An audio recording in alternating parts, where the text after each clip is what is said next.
The following program deals with a controversial subject. The theories expressed are not the only possible interpretation. Viewers are invited to make a judgment based on all available information. Tonight, liftoff. We have a liftoff. We investigate the most extraordinary event of the 20th century. It's one small step for man. Man landing on the moon. One giant leap for mankind. But believe it or not, some people say it never happened. This whole thing was a fake. Decide for yourself as we explore the evidence. The Eagle has landed. Analyze official government photos. What a ride, what a ride. Examine the films. The flag flaps on the moon where there's no atmosphere. And hear the testimony of one former astronaut who's not afraid to speak his mind. NASA could have covered it up. Could the government have orchestrated the deception of the century? NASA could have pulled off the greatest hoax of all time. You be the judge. On Conspiracy Theory, did we land on the moon?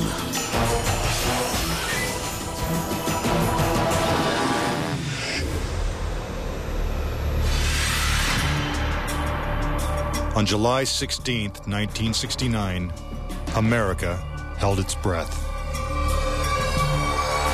10, 9, ignition sequence start. 6, 2, 1, 0. All engine running. Liftoff. We have a liftoff.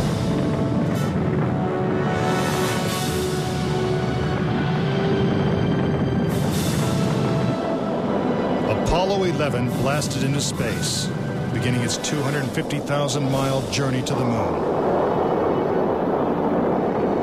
During their 8-day voyage, the Apollo 11 astronauts saw spectacular views of the Earth, floated in a weightless environment, and supposedly went where no man had gone before. Guys looking good, down a half. Lights on, picking up some dust. 4 forward, drift into the right a little. Contact light. Okay, engine stop. We copy you down, Eagle. Houston, Tranquility Base here. The Eagle has landed. But did it? Did they really land on the moon? Most of us think so. Millions of people watched on television as the lunar lander touched down, and these unforgettable words were spoken. It's one small step for man, one giant leap for mankind. But even today, there are those who claim that believing in man's one small step requires one giant leap of faith. Bill Casing was an analyst and engineer at Rocketdyne, the company that designed the Apollo rockets. There were many problems that evolved during the 60s that led people to believe that we're never going to make it to the moon.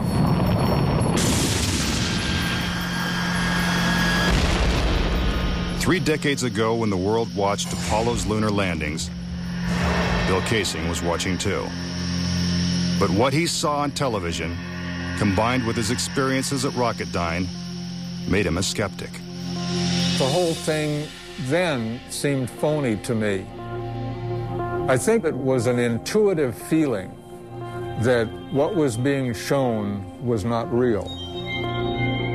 As he studied the footage more closely, he was shocked to find several inconsistencies. Casing observed that despite the clarity of deep space, the stars were missing from the black lunar sky. He saw the American flag waving, even though there is no air on the moon. And he discovered that there was no blast crater beneath the lunar lander, where its powerful rocket engine had fired. This evidence convinced Casing that we never sent a man to the moon. But NASA dismisses these charges. There are always going to be people who believe some outlandish theories, and the notion that we somehow were able to fake the lunar missions is pretty outlandish. As outlandish as it might seem, it has been estimated that as many as 20% of Americans believe we never went to the moon. But how could anyone think that one of the greatest moments in human history is a hoax? Is it really possible that NASA deceived the world? According to a former astronaut, it's entirely possible. Regarding the Apollo mission, I can't say 100% for sure whether these men walked on the moon. Brian O'Leary was a NASA astronaut in the 1960s and served as a science advisor during the Apollo moon missions. It's possible that NASA could have covered it up just in order to cut corners and to be the first to allegedly go to the moon. Was getting to the moon first so important that our government would consider faking it? To find the answer, we have to go back 40 years to a time when America and the Soviets were locked in a struggle for world domination. People assumed that the nation that won the space race would win the Cold War. We defined that as being first to the moon. It was a time of more or less national hysteria. On October 4th, 1957, the Soviets terrified America when they sent Sputnik, the world's first satellite, into orbit. The New York Times had to publish an article explaining to Americans that it did not carry nuclear bombs that could be dropped on the city from that altitude. The American public's fear of nuclear annihilation intensified as Russia took the lead in the space race. House Speaker announced in Congress that we may be headed for extinction. Many feared that the Soviet Union's ultimate goal was to put a missile base on the moon. Meanwhile, America's space program was having difficulty even getting off the ground. The chances of getting to the moon and returning safely to Earth were something like 0.0017%. In other words, virtually an impossibility. What actually happened, in my mind, is that during the 60s, they said, if you can't make it, fake it. But if the Apollo missions were fake, how was this monumental hoax accomplished? According to Casing, the launch of Apollo's Saturn V rocket was real. It just never sent astronauts to the moon. The astronauts were launched with the Saturn V. Then, in order to account for their disappearance, they simply orbited the Earth for 8 days. And in the interim, they showed these fake pictures of the astronauts on the moon. But on the 8th day, the command capsule separated from the vehicle and descended to Earth, as, of course, was shown in films.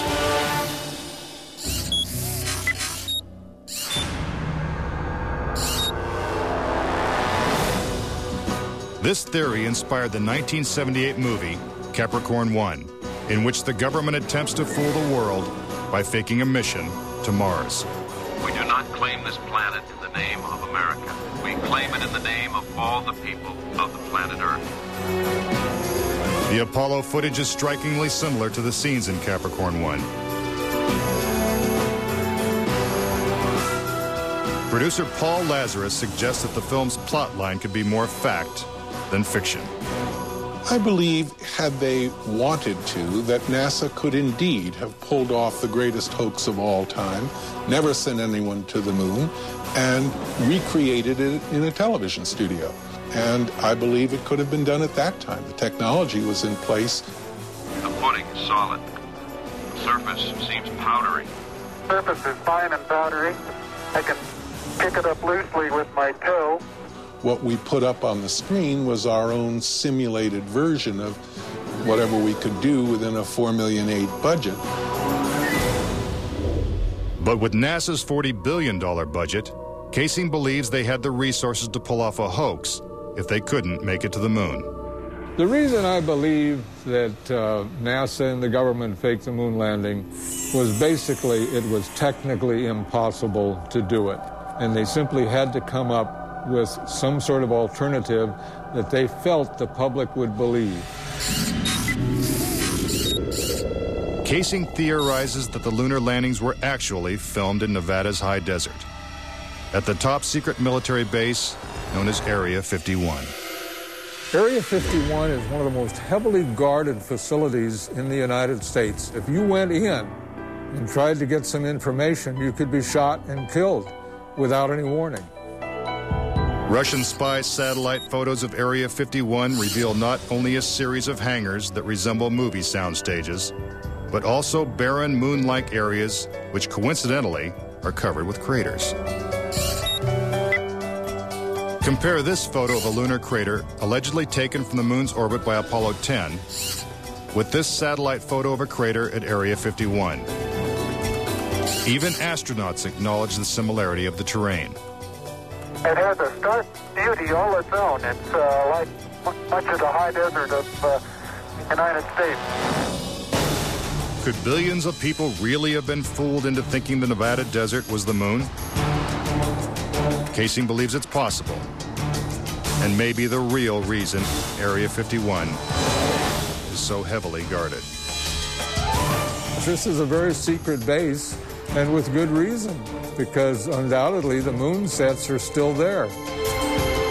And if they are, no one's getting a look at them anytime soon. Up next. Tranquility Base here. If the lunar module landed with 10,000 pounds of thrust, why is there no blast crater? Plus, was this footprint really made on the moon? And later, 10 astronauts die under strange circumstances. How far could the conspiracy reach? Find out when Conspiracy Theory returns.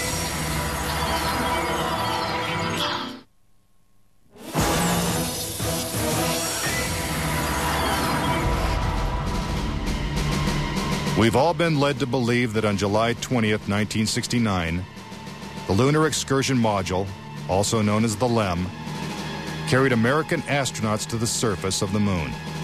But could it have simply been a prop lowered by wires onto a movie set? Bill Casing says that this may explain the absence of engine noise in the official NASA footage.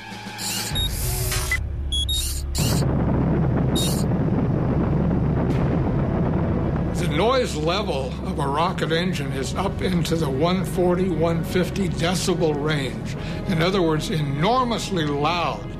How would it be possible to hear astronauts' voices against the background of a running rocket engine? Picking up some dust. 30 feet, 2.5 down. Straight shadow. 4 forward, drift into the right a little. Contact light. Okay, engine stop. Is this evidence that the footage is actually fake? A sequence shot in a controlled environment here on Earth? Just months before this historic landing, a prototype LEM was flight tested at Ellington Air Force Base. While NASA cameras record the test flight, Neil Armstrong struggles to control the unwieldy craft. Then, at approximately 300 feet, the lander flies wildly out of control. At the last second, Armstrong ejects.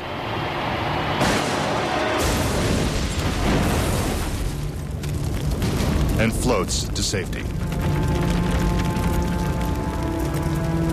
If the lander was so unstable and difficult to fly in the controlled environment of Earth, then how could the LEM land 6 times flawlessly in the alien environment of the moon? The LEM had a single engine mounted dead center, and then they had little push jets, thruster jets, a couple of them up on top. This was supposed to control their attitude as they came down. Well, I'll tell you a secret. The instant you moved your tail in that cabin an inch, you would change the load pattern, it would begin to tilt, and it would start that thing spinning.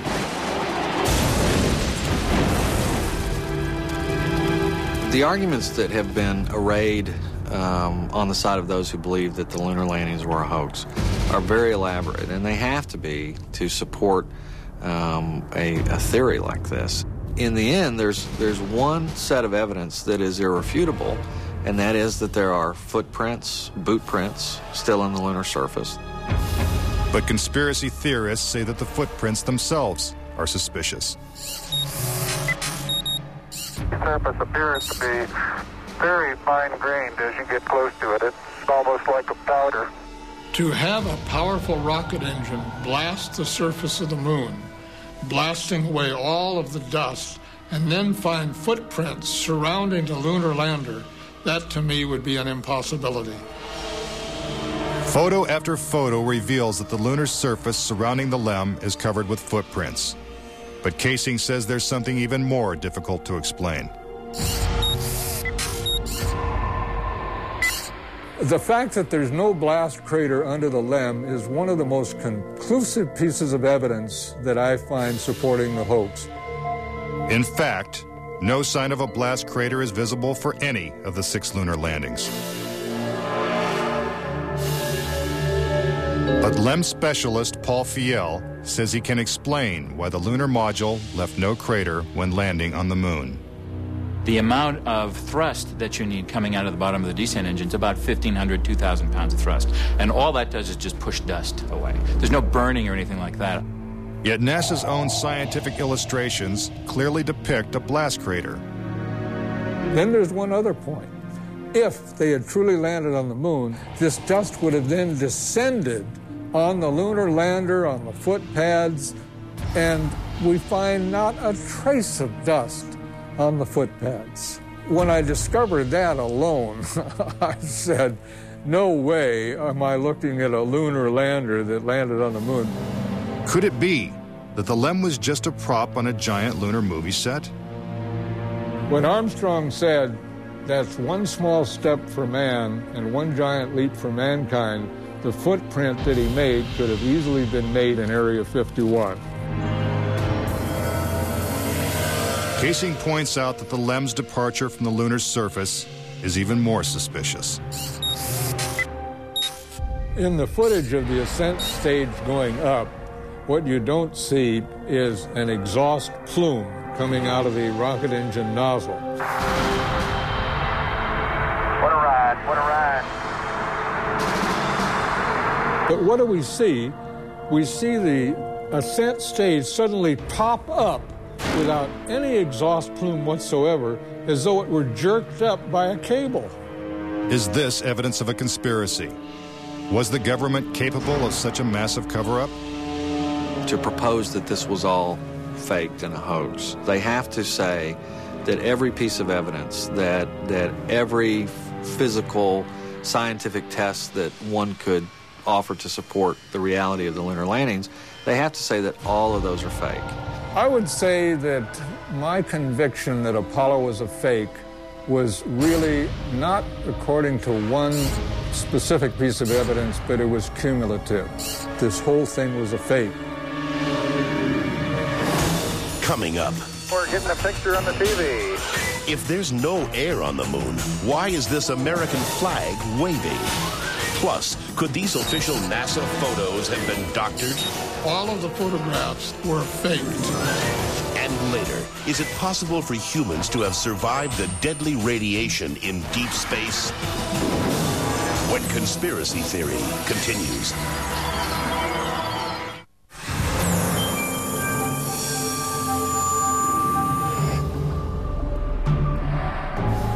If the moon landings were actually filmed on a movie set, then where's the evidence? According to David Percy, an award-winning filmmaker and photographer, the proof is in NASA's own lunar photos and video. Our research suggests that images of the Apollo landings are not a true and accurate record. In our view, the Apollo pictures were faked. Many of the images are replete with inconsistencies and anomalies. In fact, Percy claims that when examined, these images suggest that man never went to the moon at all. This famous scene of man taking his first steps on the lunar surface is one of the most recognizable in history. But why are such important images so grainy and hard to see? And we're getting a picture on the TV. Okay, you got a good picture, huh? NASA claims it's the result of 1960s technology. If you go back and look at it, The Apollo 11 mission was some pretty awful video by today's standards. These were ghostly images. It just did not look very real at all. And that was a function of the transmitter at the time, the camera at the time that we had available to us to fly on Apollo 11. But investigative journalist Bart Sabrell believes that NASA intentionally made the images hard to see. NASA orchestrated the hoax in a very unique way through television. They had one picture which they completely controlled, black and white, grainy, that convinced everybody we were on the moon. We had no reason to doubt it. They had complete reins over the pictures, over the sound. I mean, sad to say, it was easier than people believe. But despite the lack of clarity, conspiracy theorists see evidence suggesting that these images were staged. It's absolutely unreal. Although it appears that the astronauts are moving in the moon's gravity, which is 1/6 that of the Earth, Percy notes that when the speed of the film is doubled, the astronauts appear to be running as if in Earth's gravity.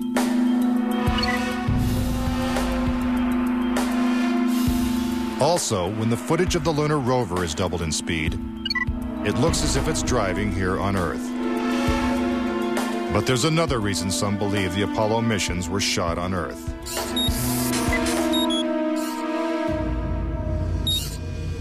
If there is no air or wind on the moon, why is this American flag waving? The fact that the flag flaps on the moon where there's no atmosphere means that there must have been a little blast of wind out in Area 51 where they shot this. Could these questionable images simply be the result of astronauts struggling to plant the flag into the lunar surface? Or is there more going on than meets the eye? What about the still photography?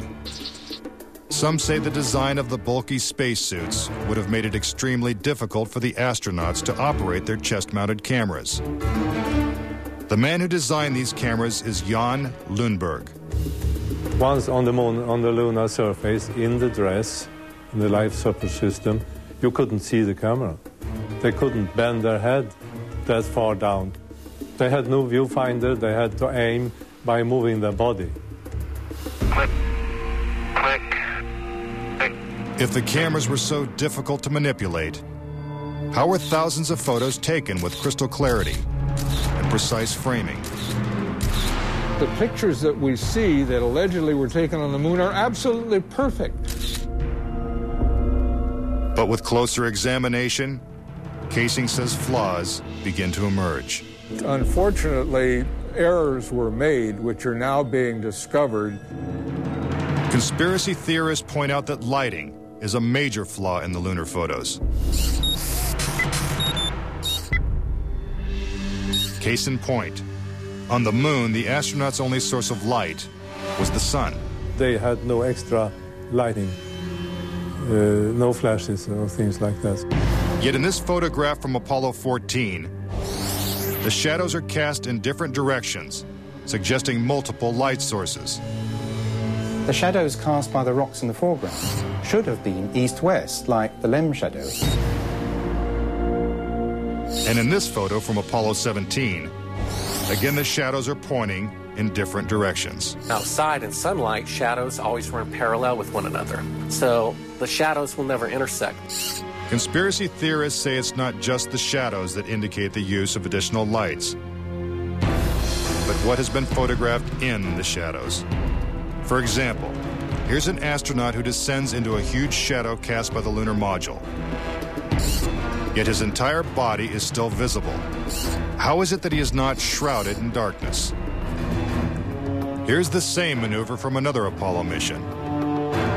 Again, the astronaut is brightly lit in what is obviously dark shadow. And in this picture, the sun is directly behind the astronaut. His figure should be a silhouette. Yet even the smallest characteristics of his suit are recognizable. It seems like he's standing in the spotlight. And I can't explain that. That escapes me. Why?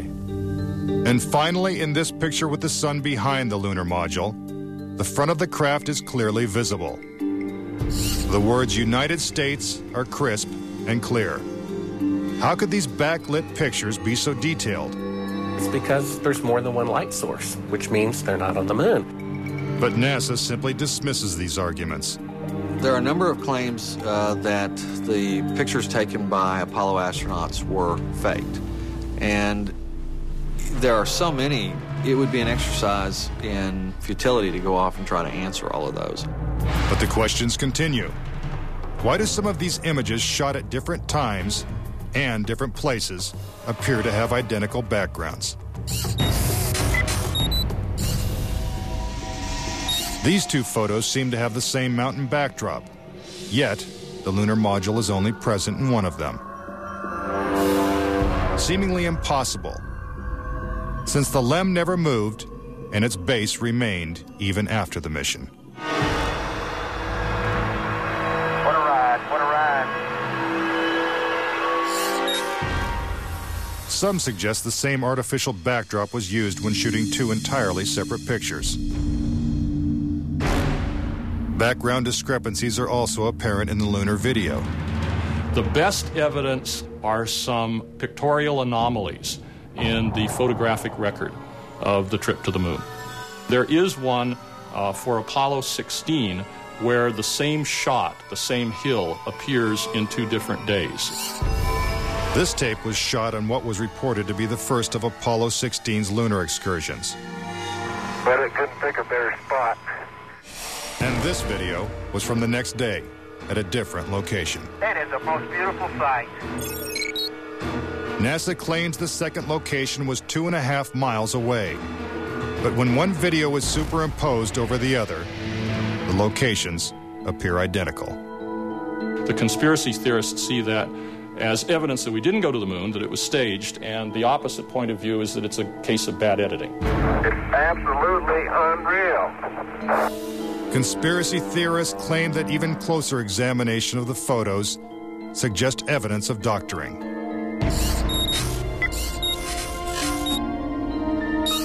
For reference, crosshairs were permanently etched into the lunar cameras, so they would have to appear on top of every image. But in this photo, a crosshair is behind a part of the lunar rover. This situation is impossible and has to be the result of technical manipulation and doctoring of the image. And in this photo from Apollo 11, the equipment in the foreground is covering the crosshair, not behind it.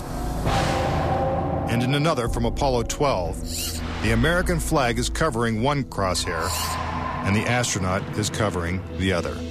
When presented with these questionable photos and videos, NASA refutes the conspiracy theories. Some range from incredibly complicated to incredibly goofy. There are arguments that are wrong optically, they're wrong physically, they're wrong scientifically, they're wrong historically. There's a great deal of claptrap that is sort of woven in to these arguments. But despite what NASA says, conspiracy theorists still insist that Apollo was a hoax. When I looked at all the pictures and all the footage, I'm absolutely convinced, I bet my life on it, that we didn't go to the moon. I know for a fact that we didn't. Coming up next, tragedy strikes the Apollo program. The program could be stopped dead in its tracks. 3 astronauts die in a pre-launch simulation. But was it an accident? He was going to blow the whistle on the whole project. And later, could the astronauts have survived a trip into deep space? Before they got 1/2 to the moon, they would have picked up a death dose of radiation. Next, on Conspiracy Theory.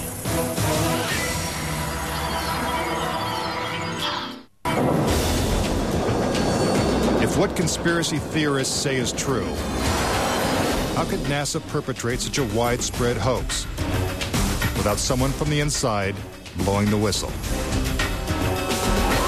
Virgil Gus Grissom was selected as one of the original 7 astronauts. A family man and a veteran of several space flights, he was a national hero and was likely to be the first man to walk on the moon. But Grissom was also an outspoken critic of the space program and was quoted as saying, "Someone's going to get killed." Unfortunately, Grissom's worst fears were soon realized. On January 27, 1967, 2 years before the first moon landing, Grissom and his crew boarded the Apollo 1 capsule for a full-scale simulation. The problems began almost immediately. First, the capsule's communication systems failed. You copy? No, I didn't read you, Chuck, at all. I can't read you, Chuck. You want to try the phone? How do I get the moon? We can't pass between 3 buildings. I can't hear a thing you're saying. Suddenly, the capsule burst into flames with the astronauts sealed inside.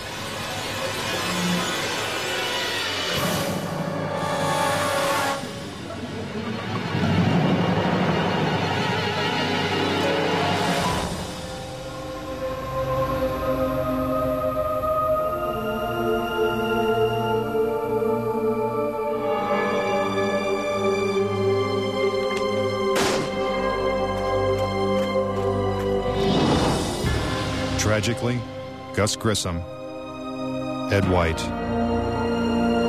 and Roger Chaffee lost their lives before ever leaving the launch pad.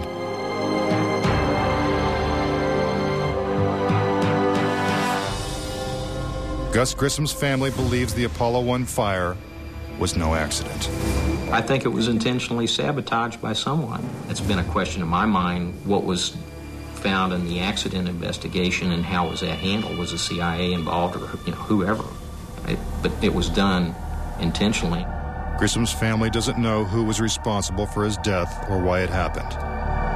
But they say NASA knows the truth.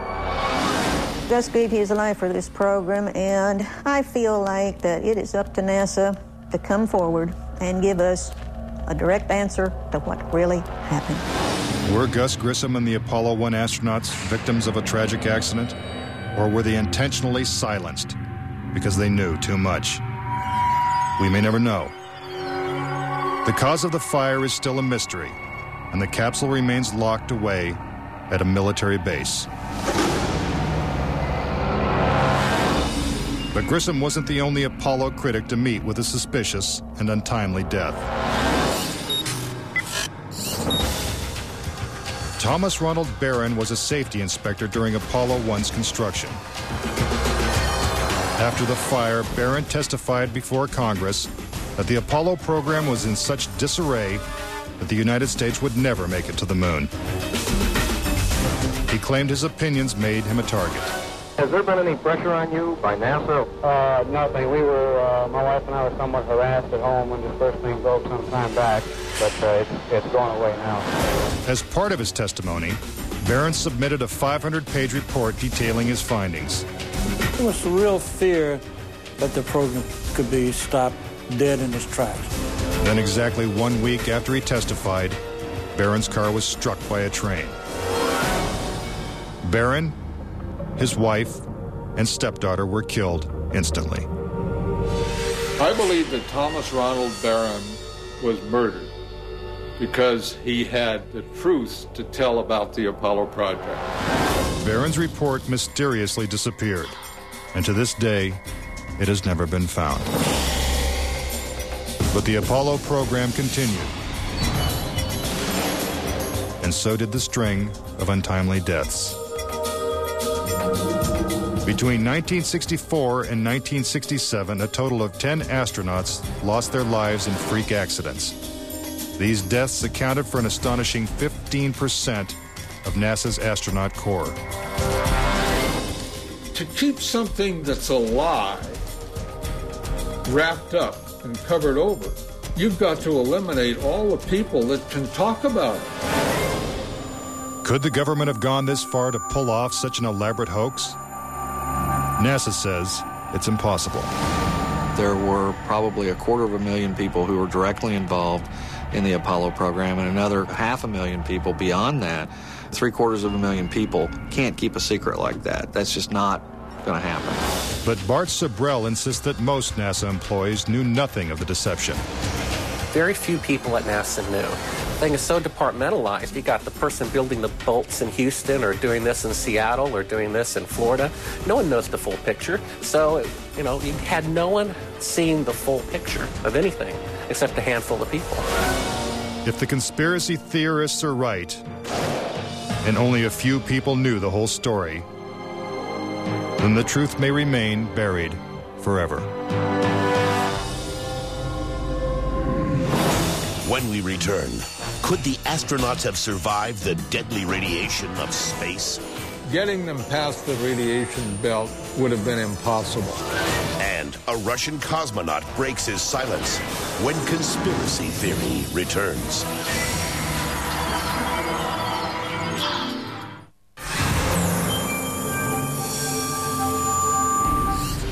Suspicious deaths, evidence of doctored photos, and flags waving in the airless vacuum of space are not the only reasons to doubt that we ever went to the moon. Some say the astronauts could never even have survived the trip. The reason why they couldn't go to the moon is because of a phenomenon that few people know about called the Van Allen radiation belts.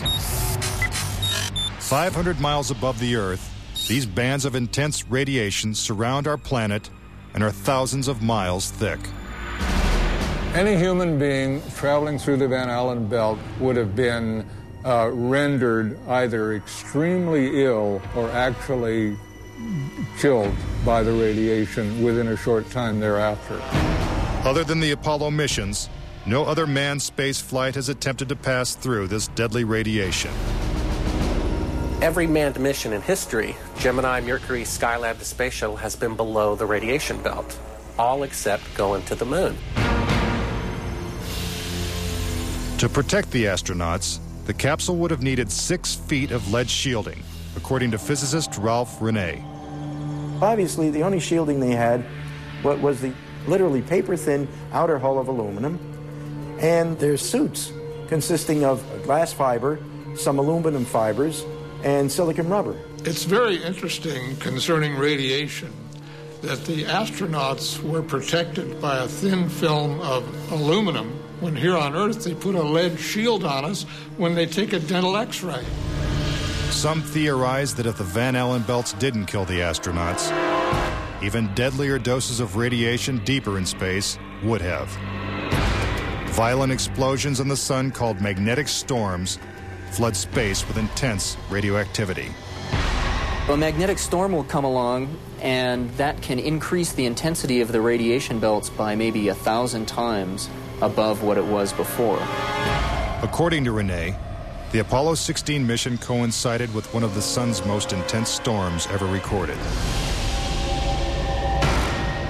Around the rotating sun came this immense flare, the biggest one of the 20th century. It went on for 3 or 4 days, all the while it's slowly rotating around. Although the effects of radiation are horrific, ranging from hair loss to cancer to death, the solar flares had no adverse effect on the Apollo 16 crew.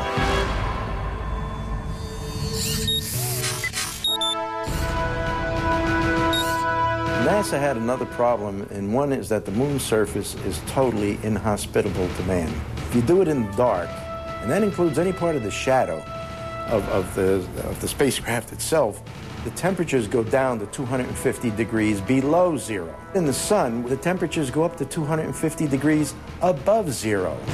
Rene also theorizes that the astronauts' liquid-cooled spacesuits could not have provided sufficient protection from the intense heat and radiation. But NASA maintains that this hypothesis is wrong. The claim that the radiation on the lunar surface would have incapacitated or hurt the astronauts, it's equal parts bad science and a bad understanding of how we went about designing the equipment. The spacesuits that they wore were incredibly tough and very resilient to lots of different things. If those suits do what NASA says they can do, then I want to see them suit up a guy or two, put him into 3 Mile Island, the pit there that's still hot, and have them clean up the mess. But they can't and they don't. The fact remains that no Apollo astronaut has ever suffered a serious illness from a trip to the moon. Could this be because they never left the safety of Earth's atmosphere in the first place? This is the main reason why the Russians never really intended to send the men to the moon. Was it the fear of lethal radiation that caused the Russians to abandon their plans to go to the moon? According to one of their chief cosmonauts, it was certainly a factor. Of course, we were worried to go out into the unknown of space. Of course, we were fearful. We had no idea how human would be affected by the radiation. We suspected that possibly the radiation could even penetrate through the craft itself. Are the deadly perils of space proof that NASA faked the Apollo missions? To this day, the Russians have never sent a man to the moon. And we have no plans to return. A final word when conspiracy theory continues.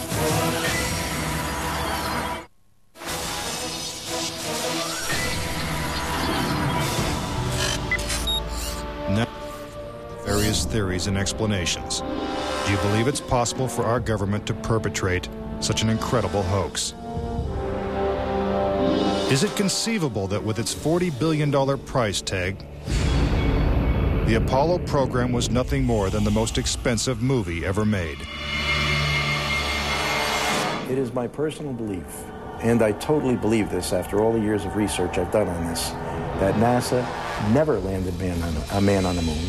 I would say that anybody who believes that we did not go to the moon is an absolute nut. Anyone that wants to call me a kook or a nut or a crackpot, they're welcome to do that, but they're also welcome to go examine the evidence, which is everywhere. Bottom line, the United States went to the moon in the 1960s and the 1970s. End of story. Is there any way to put this controversy to rest once and for all? The only thing the experts agree upon is that the answer is 250,000 miles away. If NASA truly landed on the moon, remnants of the 6 successful Apollo missions would have been left behind.